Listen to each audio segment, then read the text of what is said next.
दरम्यान सध्या खासदार संजय राऊत बोलतायत, आपण थेट जाऊया. मोठ्या आकाराला वाचवण्यासाठी छोट्या आकाराचा एन्काउंटर केला जाऊ शकतो. बीडचा विषय हा महाराष्ट्राच्या कायदा सुव्यवस्थेसंदर्भातला एक महत्त्वाचा विषय. गेल्या अनेक वर्षापासून बीडमध्ये कायद्याचं राज्य नव्हतं. एक व्यक्ती सांगेल तोच कायदा, तेच प्रशासन आणि तोच न्याय. बीड जिल्ह्यानं अनेक खून पाहिले, बीड जिल्ह्यानं अनेक खून पचवले, पण संतोष देशमुखच्या खुनानंतर जी वाचा फुटली आधीच्या खुनांना आणि गुन्ह्यांना, त्याच्यामुळे महाराष्ट्र अस्वस्थ झाला आणि सरकारलाही अखेर हालचाल करावी लागली. सरकार हादरलं का? सरकारला सुद्धा असे खून पचवायची सवय आपल्या.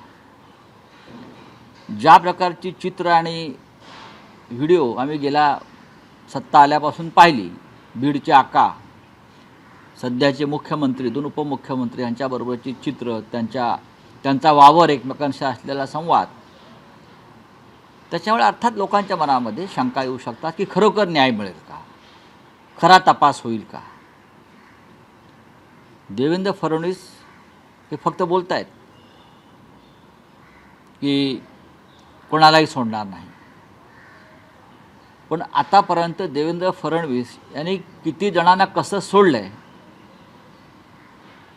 आणि कसं अडकवलं आहे, याचीच एक SIT नेमली पाहिजे. गेल्या काही काळामध्ये माननीय देवेंद्र फडणवीस, आय रिपीट, यांनी किती जणांना सोडलं आहे, किती जणांच्या रक्ताचे डाग धुवून त्यांना आपल्या सरकारमध्ये घेतलेलं आहे, किती जणांचे आक्रोश आणि किंकाळ्या दाबल्यात आणि किती जणांना अडकवलं आहे. या संदर्भात एक SIT त्यांनी स्वतः स्थापन केली आणि स्वतःच त्यांनी रिपोर्ट घ्यायला पाहिजे. पण मला आता कोणीतरी सांगितलं की ते फार गंभीर आहेत बीडच्या प्रकरणामध्ये, असं दिसतं आहे. कारण शेवटी ही महाराष्ट्र राज्याची बदनामी म्हणजे महाराष्ट्राच्या मुख्यमंत्र्याची बदनामी. एक वाल्मिक कराडला अटक केली, पण बीडमध्ये हा खटला बीडमध्ये चालू नये अशी माझी मागणी आहे. जसं शहाबुद्दीन का केस और भी ऐसे बहुत से केसेस, अशा अनेक केसेस असतात की ज्या त्या राज्याच्या बाहेर चालवल्या जातात. हा इतका गंभीर विषय आहे, हा खटला बीड जिल्ह्याच्या बाहेरच चालला पाहिजे. पण अर्थात सरकार त्यांचं आहे, गृहमंत्री त्यांचं आहे, त्याच्यामुळे महाराष्ट्रात इतरत्र जरी हा खटला चालला तरी न्याय मिळण्याची शक्यता नाही. तरीही मी असं मानतो की प्रकरण न्यायप्रविष्ट आहे. आपण मुख्यमंत्र्यांवर सध्या विश्वास ठेवला पाहिजे. आणि या राज्याला जो कलंक लागलेला आहे, आतापर्यंत आम्हाला बिल क्लिंटन माहीत होतं, आता बिड क्लिंटन आलेलं आहे, बरं का. त्याच पद्धतीनं ज्या पद्धतीनं बिल क्लिंटनचे प्रकरण येत होती तसे त्या बिड क्लिंटनची यायला लागलेली आहे. देवेंद्रजींना हे सगळं माहिती आहे. त्यांनी या राज्याचा कलंक धुवून काढण्यासाठी आणि मुख्यमंत्री म्हणून जबाबदारीनं आपण काम करतो हे दाखवून देण्यासाठी त्यांनी सत्य आणि न्याय याची बाजू घेतली पाहिजे. गुन्हेगार आरोपी किती मोठा असो, त्यांचा मित्र असो, त्यांच्या मंत्रिमंडळात असो, त्याचा विचार न करता त्यांनी न्याय दिला पाहिजे. तुम्ही म्हणाला होता की बीड आणि परभणी या दोन्ही ठिकाणी उद्धव ठाकरे नव्या वर्षात जातील. आतापर्यंत काही ठरलं आहे का? उद्धव ठाकरेंचा कधी दौरा असेल? आम्ही वाट पाहत होतो की मुख्यमंत्री नक्की कोणती पावलं टाकतायत. बीडच्या संदर्भात एक अटक झाली, परभणी संदर्भात खऱ्या अटका व्हायच्या आहेत. शिवसेना आणि माननीय उद्धव ठाकरे साहेब या दोन्ही घटनांविषयी अत्यंत गांभीर्यानं आमच्याशी चर्चा करतायत, सातत्यानं दोन्ही जिल्ह्यात संपर्क ठेवून आहेत. राजकीय वळण त्याला मिळू नये. अनेक जणांनी तिथे राजकीय यात्रा केली आहे, खरं आहे. शिवसेना त्यापैकी नाही. 2 निरपराध जीव मुकलेले आहेत बीड आणि परभणीत, आणि अशा प्रकारे अनेक जणांना तिथे प्राण गमवावे लागले आहेत बीडमध्ये. तपासाला आत्ता सुरुवात झालेली आहे. त्याच्या संदर्भात आम्ही हा निर्णय घेतला की तपासाला एक दिशा आणि गती मिळू द्या आणि त्यानंतर आम्ही दुर्दैवी जे मृत आहेत सोमनाथ सूर्यवंशी आणि सरपंच देशमुख यांच्या कुटुंबियाचं आम्ही सांत्वनाला जाऊ. आम्हाला कोणत्याही राजकीय दबाव किंवा राजकारण करायचं नाही. हां, काय आपला काय प्रश्न आहे? मुंडेंसंदर्भात दादा चुप आहेत. अजित पवार काहीच बोलत नाहीये. का वाटतं मुंडेंची जागी भुजबळला आणतो? बघा, हा विषय मी याच्यावर चर्चेचा विषय नाही आहे. माननीय मुख्यमंत्र्यांनी खरं म्हणजे अत्यंत गांभीर्यानं बीडच्या प्रश्नात लक्ष घातलं पाहिजे आणि आपल्या मंत्रिमंडळामध्ये नक्की कोण आपल्याबरोबर काम करत आहे आणि सत्तेचा हा अशा प्रकारे गैरवापर करून लोकांचे प्राण घेतले जात आहेत का, लुटमार सुरू आहे का, हे पाहणं हे मुख्यमंत्र्यांची जबाबदारी आहे. सरकारमध्ये कोणाला घ्यायचं आणि काय हा मुख्यमंत्र्यांचा अधिकार आहे. रावसाहेब, जशी बीड आणि परभणीत अस्वस्थता आहे तशीच अस्वस्थता ही शिवसेना UPT मध्येही बघायला मिळते. बीड आणि परभणीची अस्वस्थता आणि वेगळी आहे, पण नाही, तुम्ही असं कसं काय तुलना करताय? नाही, तुलना करण्याचा मुद्दा नाही. तिकडे पण खून पक्षात पडले आहे तो. unrest आहेत. पक्षामध्ये अनरेस्ट अजिबात नाही, एक लक्षात घ्या. राजन साळवी हे भाजपमध्ये प्रवेश करणार आहेत अशी माहिती मिळते. 12 जानेवारीला त्यांचा भाजपात प्रवेश होतो आहे. मुंबईतले अनेक पदाधिकारी शिंदे गटाच्या वाटेवर आहेत. पुण्यातले 5 अहो, पण शिंदे गटाच्या वाटेवर शिंदे कोणत्या वाटेवर आहेत ते पाहा ना आधी. स्वतः एकनाथ शिंदे आणि त्यांचे लोक अस्थिर आणि अस्वस्थ आहेत. त्यांच्या बघा ज्या प्रकारचं सरकार स्थापन झालेलं आहे सध्या, त्याच्यामुळे स्वतः शिंदे अस्थिर आणि अस्वस्थ आहेत. अशा अस्थिर आणि अस्वस्थ पक्षाकडे खरे शिवसैनिक जातील का? आमिषं दाखवली जात आहेत, सत्तेचा धाक दाखवला जातो, हे खरं जाते. जे कमजोर हृदयाचे आहेत बरं का, त्यांच्याविषयी मला बोलायचं नाही.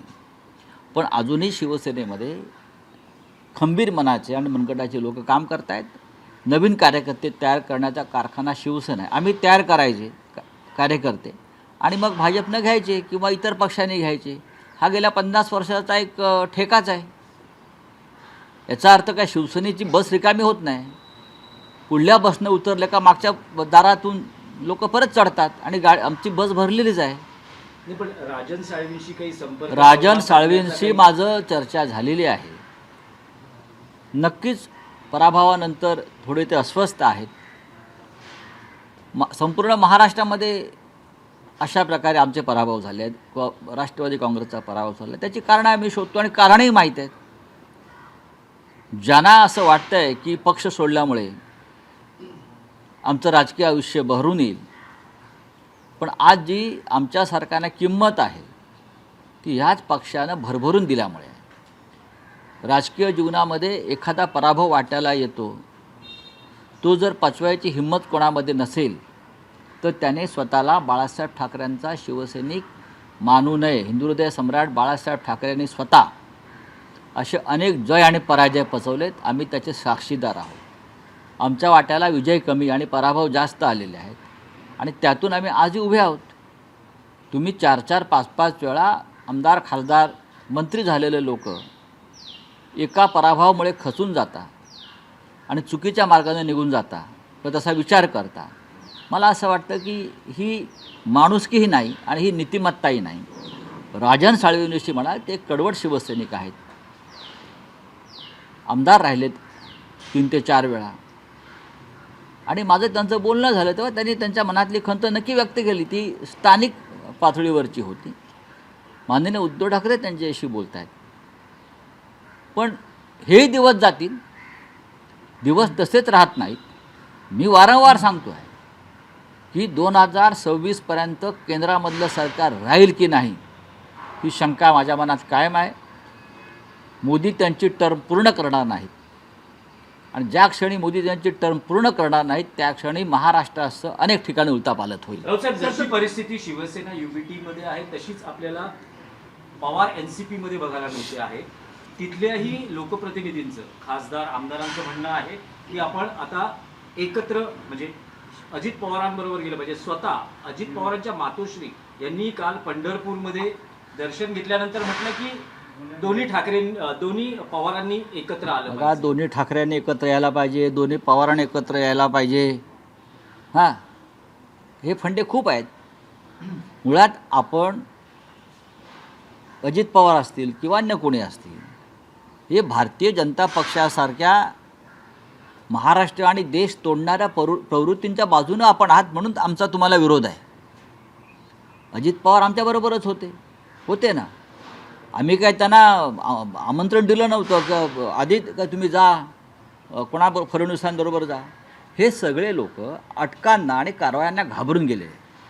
त्याच्यावरती जर काही आमच्या मातोश्री आशाताई पवार यांच्याकडे जर तोडगा असेल त्यांनी सांगावा की पोरं बाळं घाबरून जात आहेत, अटकेच्या भीतीनं जात आहेत, कारवाईच्या भीतीनं जात आहेत. बाकी काही नाही, विचार काही नाही याच्यामध्ये. भीती संपली का परत येतील. ज्या क्षणी फडणवीसांचं राज्य जाईल, मोदींचं राज्य जाईल, तेव्हा त्यांची भीती संपेल. हिमतीनं उभं राहणारी पिढी आपण उभी केली पाहिजे. या कारवायांना न घाबरणारी, खोट्या कारवायांना न घाबरणारी, मोदी शहांच्या दहशतीला न घाबरणारी, महाराष्ट्रातील कारस्थानांना न घाबरणारी पिढी ज्या क्षणी आम्ही उभी करू शकू त्या दिवशी आमचं राजकारण यशस्वी होईल.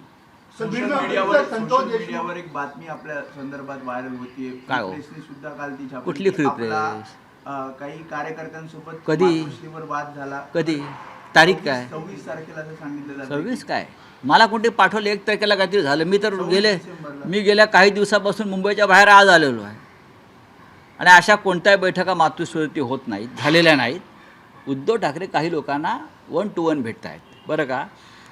RSSचा जो IT सेल आहे त्याला काय कामधंदा सध्या उरलेला नाही भाजपचा. मी बात कर रहा हूं. त्यांना महाराष्ट्रात जे काय सध्या चाललेलं आहे अंधार युग, त्याच्यावर लक्ष विचलित करायचं आहे. हे वाल्मिकी कराड प्रकरण असेल, धनंजय मुंडे प्रकरण असेल, सोमनाथ सूर्यवंशी प्रकरण असेल, मग हे या सगळ्या टोळ्या पेड पैशांच्या जीवावर कामाला लावतात. आणि मग कधी शिवसेनेविषयी बोला, मग कधी याच्याविषयी बोला, कधी संजय राऊतांविषयी बोला. मी त्यांना पुरून उरणारा माणूस आहे आणि उरलेलो आहे. त्यांच्या छाताडावर पाय देऊनच मी पुढे जाणार आहे सगळ्यांच्या. ही त्यांना भीती आहे. माझे पाय मजबूत आहेत, जमिनीवर आहेत शिवसैनिक म्हणून. इकडे तिकडे हलत नाहीत माझे पाय. तुम्ही किती माझ्यावरती हल्ले करा, तुम्ही मला तुरुंगात टाकून झालं, मला मारण्याचे प्रयत्न झाले, माझ्या बदनाम्या करण्याच्या मोहिमा राबवल्या. आता नवीन जर राबवणार असाल तर आनंद जरूर घ्या. मी आणि उद्धव ठाकरे आम्ही एकाच नाण्याच्या 2 बाजू आहोत. रावसाहेब, आणखी एक विषय आहे की आता पुन्हा एकदा मातोश्रीवर उद्धव ठाकरे महापालिका निवडणुकीच्या अनुषंगाने मुंबईतील पदाधिकाऱ्यांच्या बैठका घेणार. असं म्हटलं जातंय की आता एक शेवटची शिवसेना युबीटीची आशा आहे मुंबई महापालिकेची निवडणूक. कारण आतापर्यंत शिवसेनेची शेवटची सत्ता आशा नाहीये हा तुमचा महापालिकेत. नाही, शेवटची कारण आशा म्हणजे काय? लोकसभा, विधानसभा ज्या अनुषंगाने जिंकल्या गेल्या, कारण सगळी दिसतं आता शिवसेना युबीटीची महाशय तुम्ही याच्यामध्ये लोकसभा जिंकलो हा विषयच काढत नाही. देशामध्ये आम्ही देशामध्ये महाराष्ट्रामध्ये लोकसभेत भाजपचा पराभव केला किंवा सगळ्यांचा पराभव केला. इथून सुरुवात करा. विधानसभेमध्ये आम्हाला अपयश आलेलं आहे. त्याची कारणं तुम्हाला सगळ्यांना माहिती आहे. अख्खा देश त्याची कारणं घेऊन रस्त्यावरती उतरलेलं आहे. महानगरपालिका 14 महानगरपालिका 3.5 वर्षात निवडणुका का घेतल्या नाहीत याचा प्रश्नाचं उत्तर त्यांनी द्यावं आधी. म्हणजे तुम्ही जो प्रयोग केलात विधानसभेत आम्हाला हरवण्याचा प्रयोग केलात, जो केमिकल लोचा केलात, तो सक्सेस झाल्यावर तुम्हाला महापालिकेच्या निवडणुका लढायला जायचं आहे. कळलं? मी मगाशी म्हणालो की शिवसेना माननीय उद्धव ठाकरे यांच्या नेतृत्वाखाली ही अत्यंत खंबीर आहे. एका पराभवानं खचणाऱ्यांची अवलाद आमची नाही. आम्ही पळपुटे नाही. महानगरपालिकेची तयारी सुरू आहे. आम्ही त्याच हिमतीनं महानगरपालिका लढू आणि आम्हाला खात्री आहे आम्ही संघर्ष करू, लढू आणि महानगरपालिकेवरती मराठी माणसाचा झेंडा कायम ठेवू. एक स्पष्टीकरण की महापालिका निवडणुका या स्वबळावर लढल्या जातील की कशा, काय नेमकी धोरणं आहेत? कारण असं म्हटलं जातं की काँग्रेसकडूनही सांगितलं गेलं की एकत्र लढू आणि समजा तसं नसेल तर त्यांनी स्वबळाची तयारी सुरू केली पाहू ना अजून आहे. याच्यावरती शिवसेना बघा. शिंदे गटानंही स्वबळाची तयारी सुरू केली आहे. बघा. तर काय असेल भूमिका? एकनाथ शिंदे यांचा पक्ष जो आहे तो त्यांचा पक्ष नसून तो मोदी शहांचा पक्ष आहे. एकनाथ शिंदेंचा पक्ष नाही आहे. हा मोदी शहा फडणवीसांचा पक्ष आहे. तो त्यांनी तात्पुरत्या स्वरूपात त्यांच्या हातात दिलेला आहे. त्याच्यामुळे शिंदे निर्णय घेणार आहेत की मोदी शहा निर्णय घेणार आहेत हे आधी तुम्हाला त्यांना विचारावं लागेल. मोदी शहा ठरवतील शिंदेंच्या पक्षानं काय करायचं आहे. पण शिवसेना जी आहे आमची त्याचं नेतृत्व उद्धव ठाकरे करत आहेत आणि त्याचा निर्णय आम्ही घेणार. महाराष्ट्राच्या, मुंबईच्या आणि मराठी माणसाच्या अस्मितेचा विषय असल्यामुळे आम्हाला निर्णय घ्यावा लागेल. चला, थँक्यू. हाँ चलो हो गया. आपका क्या है? सर, जिससे हम देख रहे हैं कि संतोष देशमुख की हत्या मामले में अब SIT फॉर्म से की गई, कैसे देखते हैं? संतोष देशमुख जो भीड़ के एक सरपंच रहे, जिस तरह से उनकी हत्या हुई भरे बाजार में, उस हत्या के तार सीधे महाराष्ट्र के मंत्रिमंडल में एक वरिष्ठ मंत्री के साथ जुड़े हैं. उनके जो आसपास इर्द गिर्द जो उनके दाएं बाएं है उनके साथ है. एक को अरेस्ट किया है. अब SIT की स्थापना हुई है. अब तक भीड़ जिले में लगभग 40 साल से कोई शासन नहीं, कोई प्रशासन नहीं, कोई कानून व्यवस्था नहीं. No law and order in भीड़. ये क्यों हुआ, कैसे हुआ? अब तक ये संतोष देशमुख की एक हत्या सामने आई, 100 से ज़्यादा हत्याएं वहाँ हुई. मार देते हैं लोग. भीड़ की ज़मीन में इतना खून बहा है अब तक, उतना बिहार ने भी नहीं देखा होगा.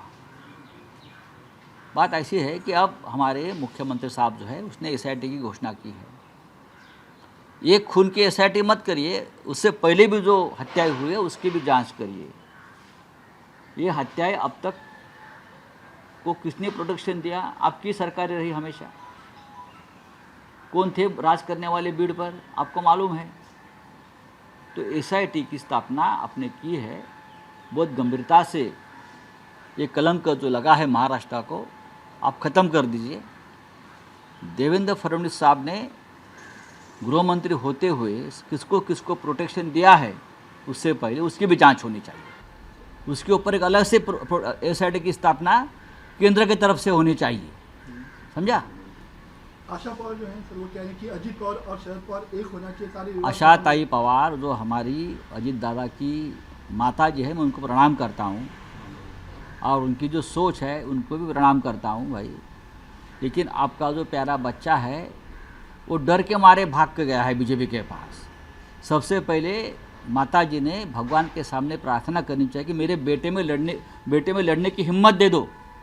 वो लड़ेगा अन्याय के खिलाफ, ईडी के खिलाफ, बीजेपी के खिलाफ. वो हिम्मत देने की प्रार्थना माता जी ने करनी चाहिए अपने बेटे के लिए. मणिपुर के CM उन्होंने सॉरी कहा. सॉरी किया है तो 19 महीने के बाद sorry. 19 महीने के बाद उनको पता चला कि महिलाओं उनकी बलात्कार हत्या सड़क पर होती है और उसके लिए मैं जिम्मेदार हूँ. सॉरी से क्या होता है, नुकसान हुआ है तो हो गया. सर, 26/11 में जो तंवर आना है उनको इंडिया लाने की प्रक्रिया शुरू हो गई. कैसे अच्छी बात है, अच्छी बात है, आने दो. बहुत सी बातें सामने आ जाएगी. नीरव मोदी कब आएगा, मेहुल भाई कब आएगा, हाँ, दाऊद को कब लाएंगे, उसके ऊपर भी चर्चा होनी चाहिए. Thank you. ABP माझा, उघडा डोळे बघा नीट.